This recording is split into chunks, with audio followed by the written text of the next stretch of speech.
Hi,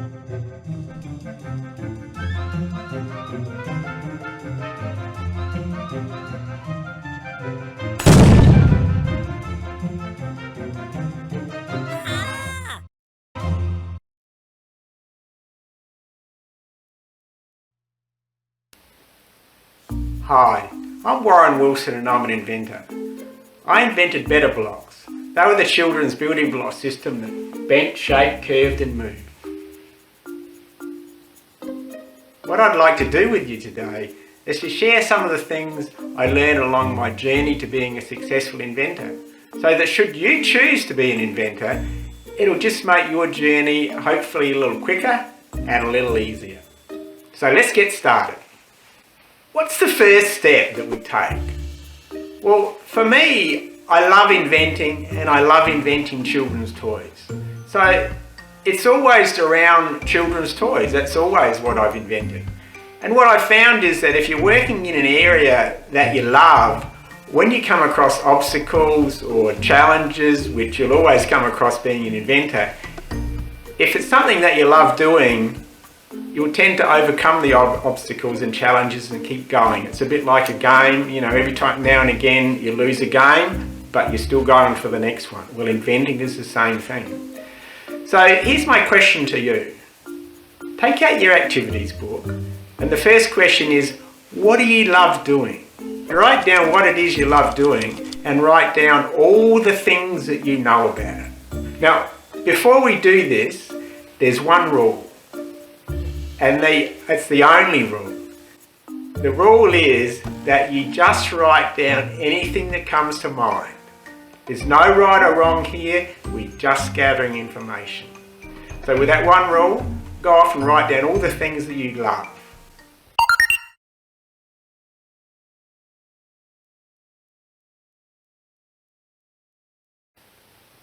Welcome back. How did you go doing that exercise? Was it fun? I imagine it was fun. And when you do these exercises, please feel free to share your information with the other people who are doing it with you, or even ask them for their advice and for their opinions, because the more the merrier, I always say. The more information you got, the better off you are. Now the next thing is the second step, and this is what inventing is all about. And also it's really quite easy. See, inventors, what we do is we just do things differently. We'll take something and do it a different way. Like what I did is I took Lego blocks which formed mainly straight lines and right angles like these up here, and then I thought, wow, wouldn't it be cool if they could move as well? So I invented Better Blocks, which were, as you've seen before, these blocks up here. So I took a great product and just made it do something different. And that's often what inventions are. Inventions can be improvements on products, or they can also be solving problems that people have with products or services. So now my next question is, or the next activity is to go back to your activity sheet, and in question 2, have a look at all your information that you've written down and then start to list what you can do differently. What problems are people having in that area that you love doing? How can you solve those problems? Because that's where the best inventions, or that's where all inventions come from. So without further ado, and remember, there's no right or wrong in this. Just write down any answer, as crazy as it may seem. So go on and do that now, please.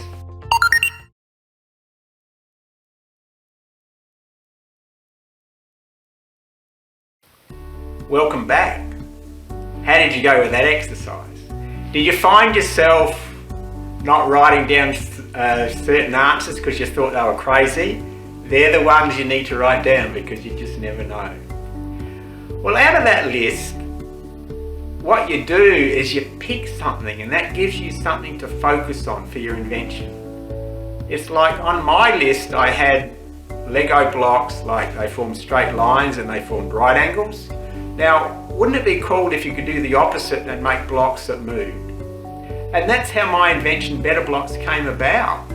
So what I'm going to ask you to do is go back through your list of differences, list of how you could improve an existing product, cool ideas that would make it better, and choose something that interests you. And that could be the start of your great invention.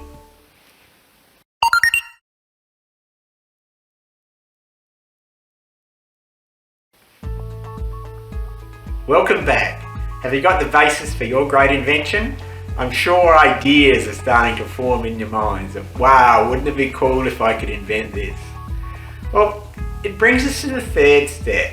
And this is the step that is really the key to whether your invention or your idea is going to be successful and other people get to use it and other people get to purchase and you get to make money out of it, or it's not going to be successful. And it's simply taking action. Because what I found in my journey as an inventor, Better Blocks was a good idea, but I didn't think it was a great idea. I saw many far greater ideas than Better Blocks never get into the marketplace. And it was simply because the inventors stopped taking action. And it was as simple as that. They just stopped for whatever reasons they had. Whereas I just kept on going, I kept on persisting. Challenges would come up and I'd work out ways to overcome them and keep on going. And I'll share some of those strategies with you a little bit later in this video. But you need to work out really what your next step is. You've got a good idea and it wouldn't be cool if we could invent this, but what was the next step? With Better Blocks, my next step after I had the idea to design or invent a building block that bent, shaped, curved and moved was how was I going to clip the blocks together? Because I wanted them to work like a bicycle chain. But the problem with a bicycle chain is it's not easy to pull the links apart. So that was my next challenge, was to solve that problem. So what I'm asking you to do now is to go back to your worksheets and have a look at the area or thing that you'd like to invent and work out, well, if I want to invent this, what can I do today or what can I do tomorrow to start the ball rolling, to get the momentum going? And it can be even looking up, researching information, but just work out what you can do to start the ball rolling.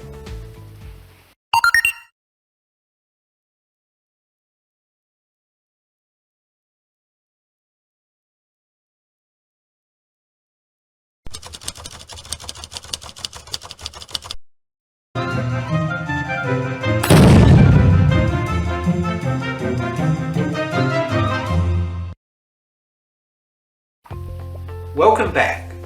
So this is the 3 key steps to inventing. Now it seems pretty simple, and inventing actually is pretty simple.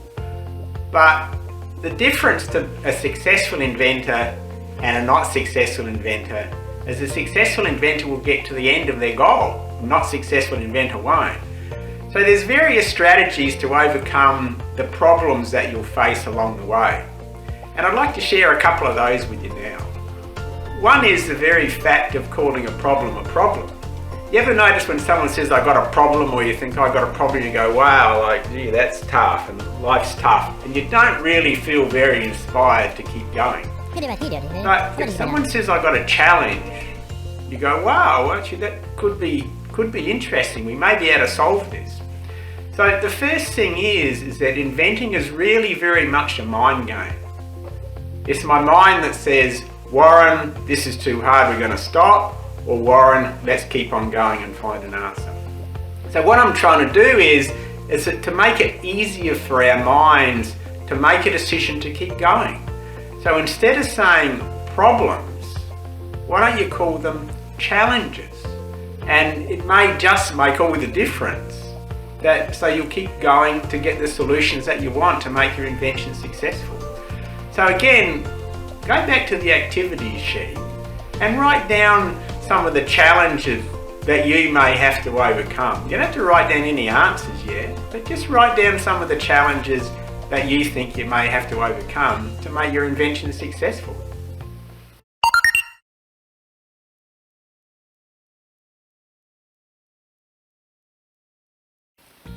So welcome back again. Did you find a few challenges that you may have to overcome to make your invention successful? I'm sure you did. And what I'd like to share with you now, there's 2 strategies I found about finding answers. Because it's one thing to have challenges, it's a whole other thing to find the answers for them. And what I found is that often if I ask my mind a specific question, it will go out of its way to find the answers. Let me give you an example of that. When I wanted to build a building block system that moves, I needed to join the blocks together, like I said, like a bicycle chain, but they needed to come apart. Now I had no idea how I was going to do that. And after about probably 6 to 8 weeks of just trying to wrap my brain, I'm like, how am I going to do that? All of a sudden the answer came to me, and it was right under my nose. And when I say right under my nose, it was right under my nose. Because what I noticed was when I was doing my jeans up one morning, the press stud on a pair of jeans would click together and it would still rotate and you could still pull it apart. And there I thought, why don't I make my building blocks click together the same way? So that's how answers can come to us. They can come to us from unexpected sources. And that system of how the brain works is actually called a reticular activation system. So your challenge or your job now is to go to your activities book and look up and see what reticular activation system means, and just to get an understanding of how it could work for you to solve or find answers to your challenges. So go and do that now.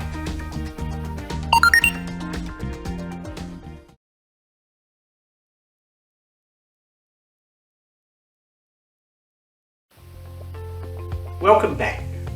How did you go looking up reticular activation system? Did you discover what it means? Remember, that's always on your side. But what I'd also like to highlight to you is that solutions to your challenges will often come from unexpected sources. And here's another example of that. Like the press stud was an example of that. Here's another example of that. Is that when after I'd finished my prototypes, or making my prototype better blocks, I needed someone to sell them. Because I was an inventor, I wasn't that good at selling, or manufacturing, or organising the money. That's not what I did. So I started to ask all the traditional sources and go through the traditional sources of finding someone to sell them, and I had no success. And what I was doing one day is I was talking to my sister's boyfriend, John Wilkie. Now he's a cabinet maker. He knows nothing about toys, knows nothing about inventing. But here's what he said to me. He said, Warren, he said, I've got a friend of mine in America, Kelvin. Now he's doing pretty well at selling stuff by direct response TV. He might be interested in your blogs. Now from that offhand comment, I rang Kelvin, and as a result of that offhand comment, Kelvin came on board and we sold $45 million worth of blocks, and we sold enough blocks to fill up 6 houses full to the brim. Now, it's the point I'm making here is that often by speaking with people, just by observing, we will get answers to our challenges. So the key is just to keep looking and keep searching, because if you're looking for answers, the answers will come. To summarise what we've been through in this quick presentation about how to be an inventor, inventing's all about finding something that you love to do, and then doing something different in that area, whatever that is, and then taking action until you successfully got to where you want to go, till you successfully got your invention into the marketplace. And inventing is as simple as that. So what I'd like to do is to thank you for your patience, and hope you enjoyed this presentation as much as I have, and hopefully I'll see your invention in the marketplace in the future. Thanks.